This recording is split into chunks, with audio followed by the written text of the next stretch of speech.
بہت اہم سوال ہے اور اس کا سیاسی تجزیہ بھی ہونا چاہیے. جیسے آپ نے بتایا 10ویں امام وہ ہیں کہ آپ کا جو دور ہے اس میں 6 خلفاء جو ہیں بنی عباس کے، ظالم ترین سے لے کے اور تھوڑے نرم دل تک، متوکل سے لے کر نرم دل تک سارے جو ہے نا وہ 10ویں امام کے زمانے میں آئے. میں تھوڑا سا آپ کے سوال سے پہلے، چونکہ جو وقت بہت کم ہے ہمارا، تو وہ بھی بتا دیں اور اس کا بھی تھوڑا سا. جی دیکھیے، اہل بیت علیہ الصلوۃ والسلام کا اور 10ویں امام کا خاص طور پہ ایک روایت موجود ہے. علامہ مجلسی نے بہار الانوار میں اس روایت کو ذکر کیا ہے کہ خدا کے پاس 73 اسم اعظم ہیں. 73 اسم اعظم میں سے آصف ابن برخیہ کے پاس ایک اسم اعظم تھا، اور اس کی اتنی طاقت تھی کہ وہ تخت بلقیس کو پلک جھپکنے سے پہلے لا کے پیش کر دیا. اور 10ویں امام فرماتے ہیں کہ ہم اہل بیت کے پاس 72 اسم اعظم ہیں.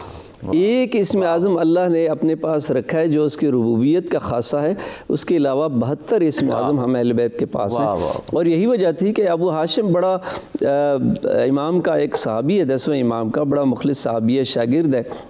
وہ روایت کرتا ہے کہ ایک مرتبہ میں نے دیکھا ایک ہندی زبان میں ہندوستان سے جس کا تعلق تھا، وہ شخص آیا امام کی خدمت میں، اپنا سوال پوچھ رہا تھا ہندی زبان میں. تو مجھے سمجھ نہیں آئی وہ زبان، تو میں نے بعد میں امام سے پوچھا، میں نے کہا مولا مجھے تو کوئی سمجھ نہیں آئی اس زبان کی. تو امام نے فرمایا کہ آپ چاہتے ہو کہ اس زبان کا علم ہو جائے، آپ کو عالم بن جاؤ؟ تو یہ عرض کرتا ہے کہ مولا آپ اگر یہ دے دیں، مجھے علم دے دیں تو بڑی اچھی بات ہے. تو امام نے ایک کنکری اٹھائی، اس پہ اپنا لعاب دہن لگایا اور اس ابو ہاشم سے کہا اب اس کو اپنی زبان پہ رکھو. یہ کہتا ہے میں نے جیسے وہ اپنی زبان پہ رکھا، میں اسی لمحے 70 زبانوں کا عالم ہو گیا. امام کے لعاب دہن کا یہ اثر ہوتا ہے کہ اگر کوئی اپنی زبان پر رکھ دے تو 70 زبانوں کا عالم ہو جاتا ہے.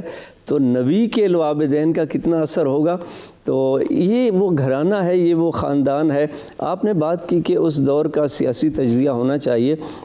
دیکھیے امام علیہ الصلوۃ والسلام نے جو ایک اقدام کیا، چونکہ حکومت کی طرف سے، وقت کے حکمرانوں کی طرف سے کنٹرولڈ تھی ساری آپ کی موومنٹ جو ہے.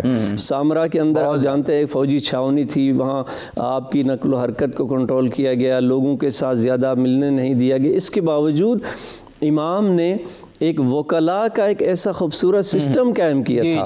مختلف علاقوں میں امام کے نمائندے ہوتے تھے جو امام کے خط و کتابت بھی لوگوں تک پہنچتی تھی، امام کا پیغامات مضبوط نیٹ ورک، بہت مضبوط نیٹ ورک تھا.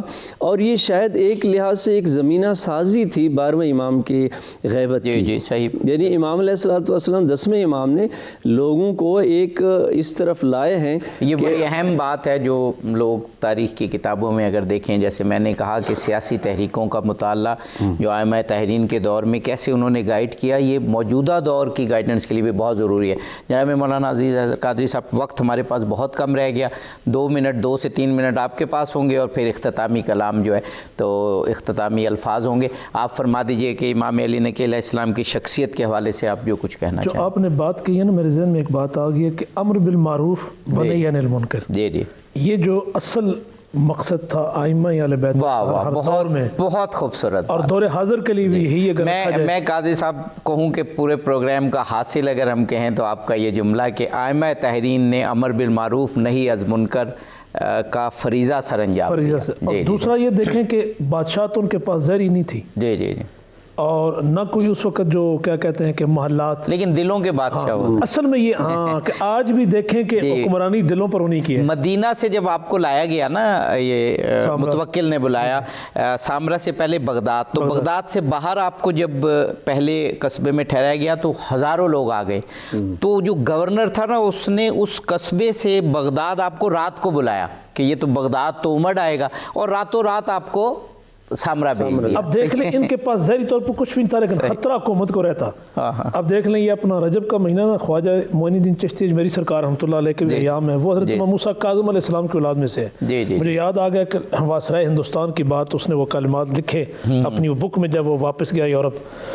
اس نے کہا عجیب معاملہ دیکھا ہے کہ ہم نے اسلحے کے زور پر، پیسوں کے زور پر بندوں کو خریدنا چاہا، لیکن اصل میں اگر دیکھا جائے تو وہاں کا وائسرائے بادشاہ وہ ہے جو اجمیر میں قبر میں سویا ہوا ہے، تو لوگوں کے دلوں پر حکمرانی کر رہا ہے۔ یہ ائمہ اہل بیت اطہار کی اولاد میں سے ایک شخصیت کا ذکر ہے کہ غیر نے بھی یہ بات کی ہے، تو ان کا خود حال تو کیا ان کا اپنا کیا مقام ہوگا کہ تیری نسل پاک میں ہے بچہ بچہ نور کا، تو ہے عین نور، تیرا سب گھرانہ نور کا۔ بالکل صحیح۔ تو دراصل یہ جو باطنی سسٹم ہے، باطنی خلافت ہے، وہ ائمہ اہل بیت اطہار ہیں، اور ہدایت اور دل کا سکون اسی میں ہے۔ ہمارے پاس 2 منٹ ہیں، جناب مولانا اصغر عسکری صاحب، آپ 1 منٹ کا کے اختتامی الفاظ اور پھر 1 منٹ۔ ہماری اور آپ کی مشکل یہ ہے کہ ٹائم ہمارے پاس اتنا کم ہوتا ہے، اور جس شخصیت کا ذکر ہو رہا ہے بہت ساری لیکن اس میں یہ نا کہ آپ ایسے علماء سے ایک پیاس پیدا ہو لوگوں میں، اور پھر کتابوں کے ذریعے لوگ خود سیرت کو سمجھیں۔ میں صرف ایک مختصر سا واقعہ وہ ضرور میں چاہتا ہوں کہ سامعین و ناظرین تک پہنچے۔ متوکل جو بادشاہ تھا بنی عباس کا، وہ ایک دفعہ مریض ہو گیا، اس نے نظر مانی، منت مانی کہ میں اگر ٹھیک ہو گیا تو میں زیادہ مال جو ہے غربا میں تقسیم کروں گا۔ کچھ عرصے بعد وہ ٹھیک ہو گیا، اب وہ زیادہ مال کی اس نے نظر مانی تھی، اس نے مختلف مسالک کے مذاہب کے علماء کو بلایا کہ اب یہ جو میں نے زیادہ مال کا لفظ کہا تھا، یہ کتنا مجھے دینا چاہیے تاکہ میری وہ نظر ادا ہو جائے۔ کسی نے کہا 100 درہم دے دیں، کسی نے کہا 200 درہم دے دیں۔ تو ایک شخص نے کہا کہ اہل بیت کے ایک فرد موجود ہیں 10ویں امام، ان سے معلوم کیجیے وہ کیا کہتے ہیں۔ 10ویں امام کو بلایا گیا تو امام نے فرمایا آپ 80 درہم دیں۔ اس نے کہا اس کی دلیل کیا ہے؟ تو امام نے قرآن کی وہ آیت پڑھی کہ وَلَقَدْ نَصَرَكُمُ اللَّهُ فِي مَوَاطِنَ كَثِيرًا، خدا نے ارشاد فرمایا کہ اے ہمارے حبیب، ہم نے آپ کو بہت سارے مقامات پر آپ کی نصرت کی ہے، اور وہ بہت سارے مقامات کون کون سے تھے؟ وہ 80 مقامات بنتے ہیں۔ اب جو ہمارے پاس امام نے فرمایا، اور وہی بات وہی کہ جب بھی مسئلہ ہوا تو ائمہ تحرین، آپ بس ایک جملہ کیونکہ وقت ختم ہو گیا۔ حضرت امام نقی علیہ السلام اور باقی جو ائمہ اہل بیت اطہار ہیں، ان کی تعلیمات کو عام کیا جائے اس دور میں، میڈیا کے مطابق بھی، اسی سے امن پھیلے گا اور اسی سے علم پھیلے گا، کہ وہ سب کے امام ہیں۔ جی بہت شکریہ، دونوں علماء کرام کا بہت شکریہ ادا کرتے ہیں۔ ناظرین، جیسے بھی علماء کرام نے بھی کہا، میں نے بھی ذکر کیا کہ یہ فتنہ و فساد کا دور، بے اطمینانی کا دور، امن و سکون سے خالی، روحانی امن و سکون سے خالی دور، یہ جو ائمہ اثنا عشر ہیں، 12 ائمہ ہیں جن کو رسول اللہ نے خود کہا کہ میں 12 ائمہ چھوڑے جا رہا ہوں، اہل بیت چھوڑے جا رہا ہوں، ان کی سیرت کو اگر پڑھ لیں اور اس پر عمل کی کوشش کریں تو جو روحانی سکون ہمیں حاصل ہوگا وہ دنیا میں کہیں نہیں ملے گا، یقین مانیے۔ اظہر علی عابدی کو اس پروگرام سے اجازت دیجیے، فی امان اللہ۔